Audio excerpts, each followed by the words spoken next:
नमस्कार दोस्तों, मैं हूं परविंदर सैनी। दोस्तों, आज हमारे साथ भारतीय जनता पार्टी के प्रदेश सह प्रभारी शमशेर खरक जी हैं। क्योंकि अगर हम प्रदेश की बात करते हैं तो प्रदेश में इस वक्त कई ऐसे मुद्दे हैं जिनको लेकर भारतीय जनता पार्टी और कांग्रेस के बीच टकराव चल रहा है। तो उन्हीं तमाम मुद्दों पर चर्चा करने के लिए हमारे साथ शमशेर जी हैं। शमशेर जी, आपका हमारे इस खास कार्यक्रम में स्वागत है। धन्यवाद। और आपके दर्शकों को अभी मैं धन्यवाद करता हूं, अभिनंदन करता हूं।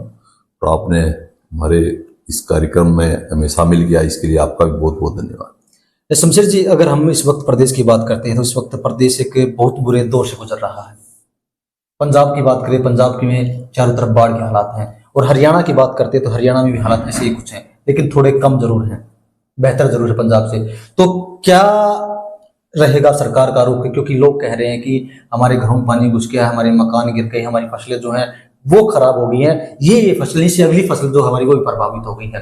लोग कह रहे हैं कि सरकार के इंतजाम नाकाफी हैं। देखिए, मैं तो इतना ही कहना चाहता हूं इस पे, क्योंकि और प्रदेशों से हरियाणा की व्यवस्था बेहतर है।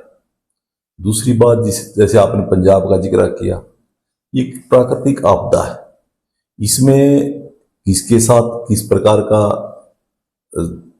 व्यवहार हो, किस प्रकार की कठिनाई आए, तो इस पे सरकार नजर रख सकती है, लेकिन उसको आने से पहले उसको रोक नहीं सकती। क्योंकि जो प्रकृति अपने आप में एक ऐसा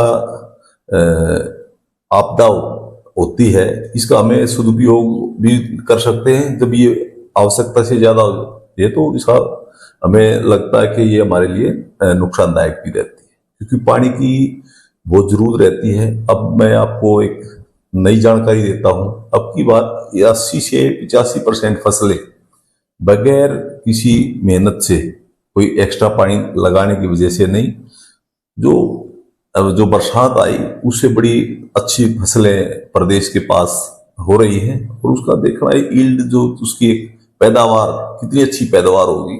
इस बरसात का ऐसी बात नहीं, कहीं कहीं नुकसान हुआ तो बहुत जगह में फायदा भी हुआ।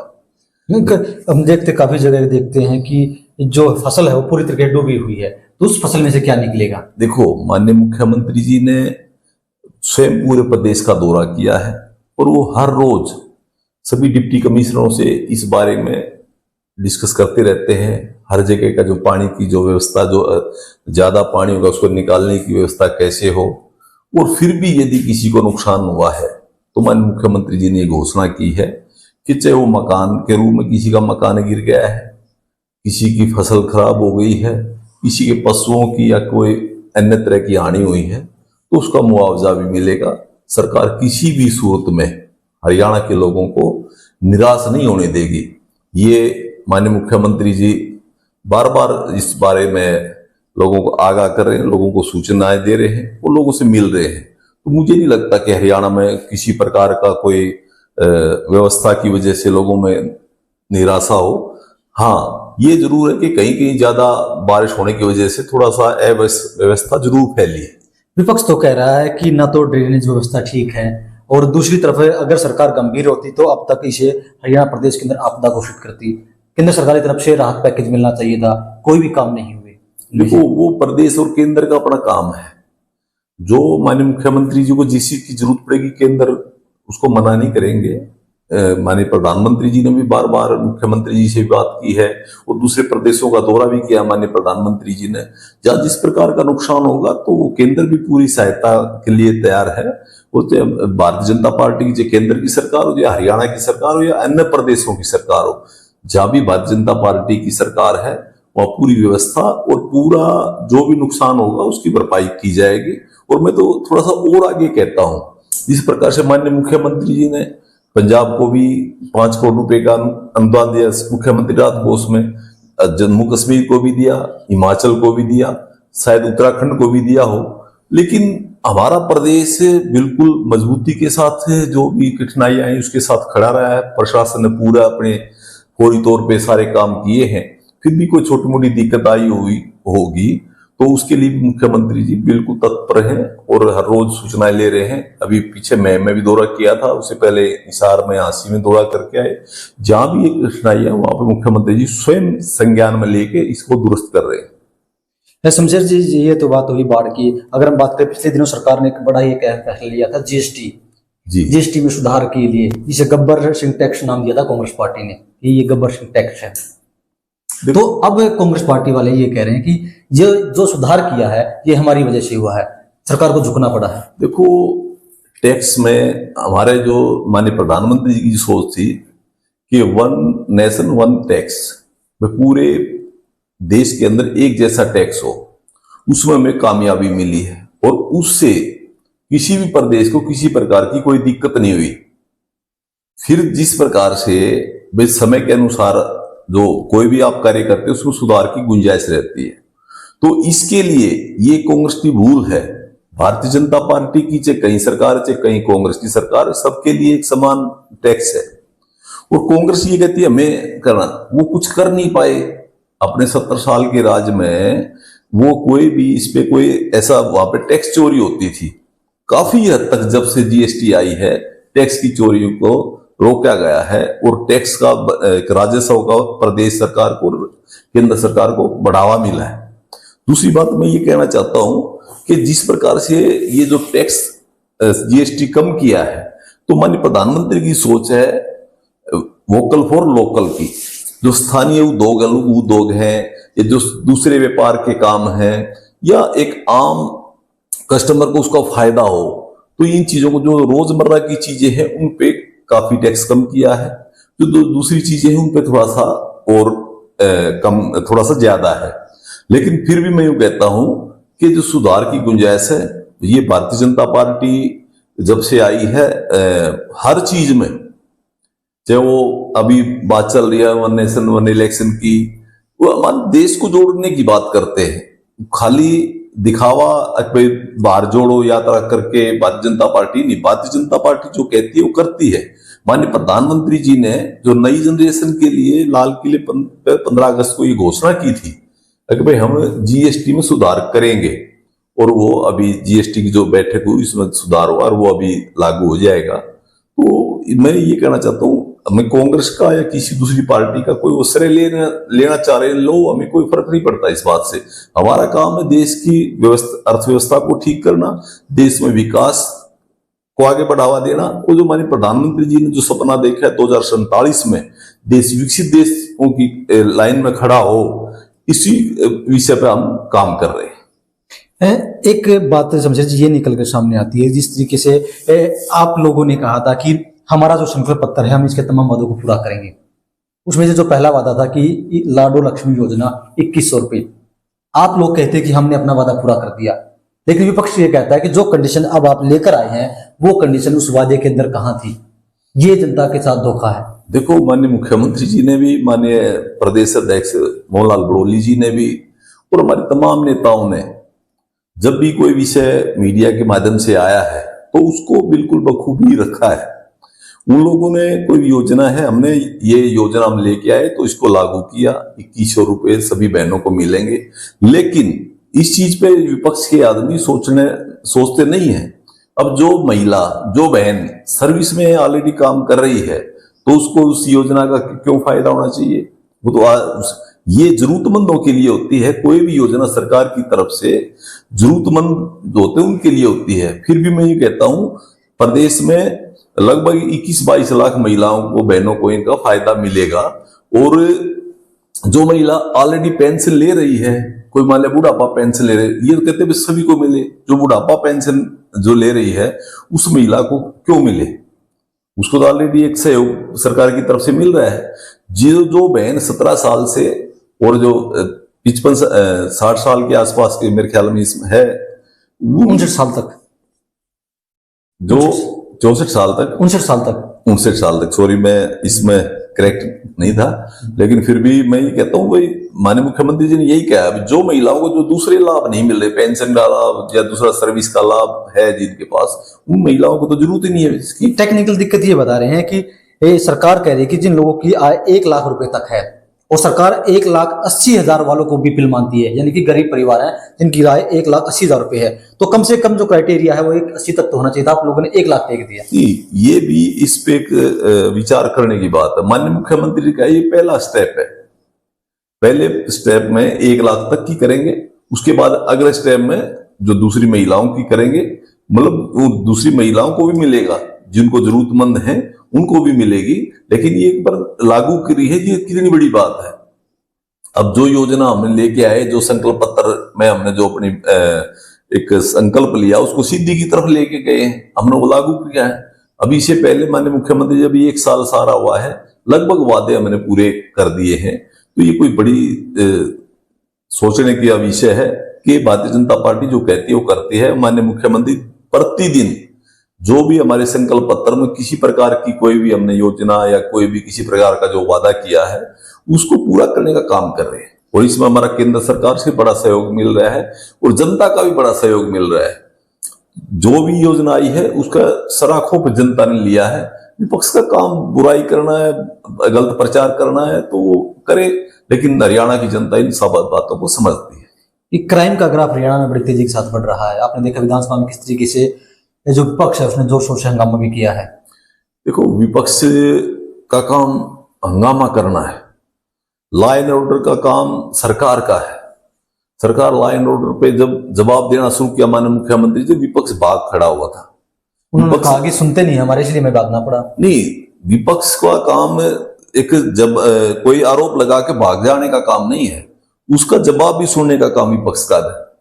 मैं ये कहता हूं विपक्ष वहां पे जाके रुक के जब सारा क्राइम को, जब उनको एक साफ तस्वीर दिखाने की काम किया माननीय मुख्यमंत्री जी ने, तो विपक्ष भाग खड़ा हुआ। पहले का जो जिस प्रकार के आज कोई भी क्राइम, कोई भी क्रिमिनल हरियाणा में ठहर नहीं सकता, ये अलग बात है। कुछ लोग विदेशों में बैठ के धमकियां दे रहे हैं, उनका भी सरकार संज्ञान लेगी और पूरा इस चीज का भी पूरी तरह से हरियाणा का में कोई व्यक्ति किसी को धमका नहीं सकता, किसी के साथ बदतमीजी नहीं कर सकता, और यदि करेगा तो उसका सरकार संज्ञान लेगी, उसको सख्त से सख्त सजा दी जाएगी। ये माननीय मुख्यमंत्री जी ने हरियाणा की जनता के साथ भारतीय जनता पार्टी की सरकार ने वादा कर रखा है। लोग कहते हैं कि आज भी मनोहर लाल खट्टर चलती है प्रदेश में।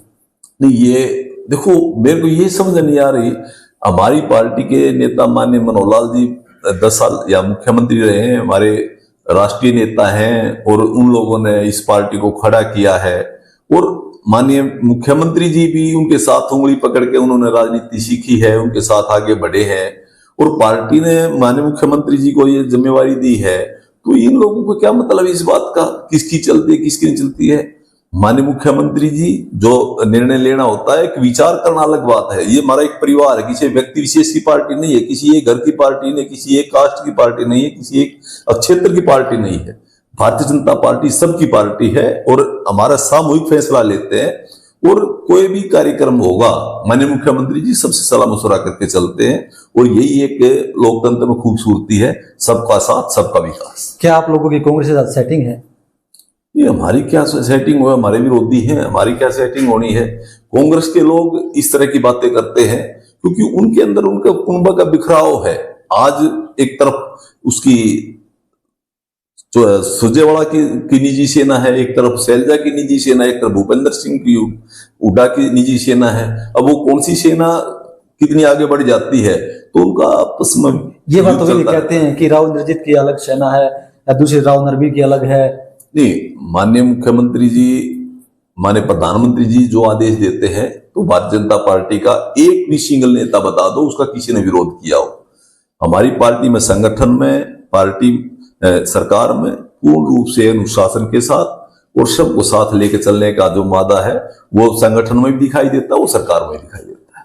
क्या वोट चोरी होते हैं? वो कह रहे हैं कि राहुल गांधी ने कहा कि जल्दी बड़ा खुलासा करेंगे। तो देखो, राहुल पहले सबसे पहले इन्होंने माननीय प्रधानमंत्री जी को बदनाम करने के लिए कहा भाई सौदागर जैसे, और उसके बाद क्या इन्होंने चौकीदार चोर, ये खुद चोर हैं। इसी तरह का इनका व्यवहार मौत का सौदागर कहा था पहले, मौत का सौदागर, हाँ। और पीछे इन्होंने, अब तो बड़ी शर्म की बात है, इन्होंने जो स्वतंत्र एजेंसी चुनाव आयोग किसी पार्टी का नहीं है, उस पर भी आरोप लगाना शुरू कर दिया। वो कहते ना कि जब कुछ नाच ना जाने आंगन टेढ़ा, तो जनता ने इनको नकार दिया है। अब ये वोट चोरी की बात करते हैं। जब ये जहां यदि ऐसी कोई बात होती तो क्या 99 इनके एमपी बनते? क्या 3-4 प्रदेशों में सरकार है, वहां इनकी सरकार बनती? क्या राहुल गांधी जीत के आते? क्या प्रियंका गांधी जीत के आती? क्या दीपेंद्र हुड्डा रोहतक से जीत पाता? ये खामखाई का प्रचार है, बरगलाने का काम करते हैं। चुनाव आयोग पे पूरे देश को पूरा भरोसा है, और जब भी चुनाव होता है उससे पहले जिस प्रकार से ये आरोप लगा रहे हैं, उससे पहले वोटर लिस्ट को दुरुस्त करना होता है। कोई उसमें आदमी कोई इस दुनिया में नहीं रहा, उसको वोट को हटाना होता है, किसी को जोड़ना होता है। कोई गलत वोट बन गई हो, मान लिया 3-3, 4-4 एक आदमी की बन गई हो, या गलत प्रिंट हो गया हो, तो उसको दुरुस्त करना होता है। और उसको ये दूसरी चीज दिशा में ले जाकर एक सरकार को, एक चुनाव आयोग को भी बदनाम करने का। कभी ये मीडिया का आरोप लगाते हैं कि मीडिया भारतीय जनता पार्टी के साथ खड़ा है। उधर लालू प्रसाद के लड़के ने कहा मीडिया को मैं अखबारों को गांव में बिकने नहीं दूंगा। ये तानाशाही करना चाहते हैं। हम लोकतंत्र में विश्वास करते हैं। जो तानाशाह व्यक्ति होता है वो किसी को भी दबाने के लिए अलूल जलूल आरोप लगाता है। तो इसी तरह की सोच, जिस प्रकार का जो व्यवहार है राहुल गांधी का, जिस प्रकार से वो बोलते हैं, उसे मतलब साफ लगता है कि उसको बड़ा कुर्सी का बड़ा दिक्कत है। कुर्सी के काटे हुए लोग कांग्रेस के लोग हैं, उनको अब कुर्सी दिखाई नहीं दी, दूर दूर तक नजर नहीं आती, इसलिए उनको नाप शनाप बयानबाजी और ये आरोप लगाते रहते हैं। क्या राव इंद्रजीत की लाइन अलग है? नहीं, राव इंद्रजीत जी हमारे सम्मानित नेता हैं, और उनकी बेटी हरियाणा सरकार में मंत्री है, वो केंद्र में मंत्री हैं, और जो उनका क्षेत्र का पूरा विकास कर रहे हैं, वो पूरा क्षेत्र का ध्यान रख रहे हैं। समय समय पर अपने क्षेत्र में माननीय मुख्यमंत्री जी को या केंद्रीय मंत्रियों को बुलाते हैं और अपने क्षेत्र के विकास की बात करते हैं। वो पूर्ण रूप से भारतीय जनता पार्टी के साथ खड़े हैं। शमशेर जी, एक पिछले दिनों एक बयान आया था संघ की तरफ से, मोहन भागवत का यह बयान था कि 75 के बाद आदमी को आराम लेना चाहिए, रेस्ट करना चाहिए। और अगर हम देखते हैं राहुल इंद्रजीत 75 साल के हो रहे हैं, प्रधानमंत्री नरेंद्र मोदी 75 साल के हो रहे हैं, और दूसरी तरफ संघ प्रमुख मोहन भागवत खुद 75 के हो रहे हैं, तो क्या हम ये मान के चले कि आने वाले दिनों में ये रेस्ट लेंगे? देखो, मैंने वो बयान नहीं पढ़ा, ना मैंने वो सुना। और रही बात आदरणीय मोहन भागवत जी ने कोई बात कही होगी तो वो उस पर विचार करेंगे। मैं इस बारे में आपको कुछ नहीं कह सकता, क्योंकि कोई भी चीजें होती है उसका ये नहीं कह सकते हम कि भाई 75 के बाद रिटायर हो जाता है इंसान। ये ऐसा कुछ नहीं है। राजनीति में जिस प्रकार से दो चीजें होती हैं, सामने वाले की अक्षमता और पार्टी की जरूरत। यदि पार्टी की जरूरत है और संबंधित पर्सन में अक्षमता है काम करने की, तो पार्टी का काम करेगा, और इसमें बुराई भी कुछ नहीं। बीजेपी में किसकी चलती है? खुद पार्टी की चलती है या संघ की चलती है? देखो, बीजेपी में बीजेपी की चलती है, और बीजेपी कोई एक व्यक्ति का नाम नहीं है, बीजेपी एक संगठन का नाम है। और हमारे जो ये कार्यकर्ताओं पर आधारित पार्टी है, संगठन का निर्णय ही सब सर्वमान्य निर्णय होता है।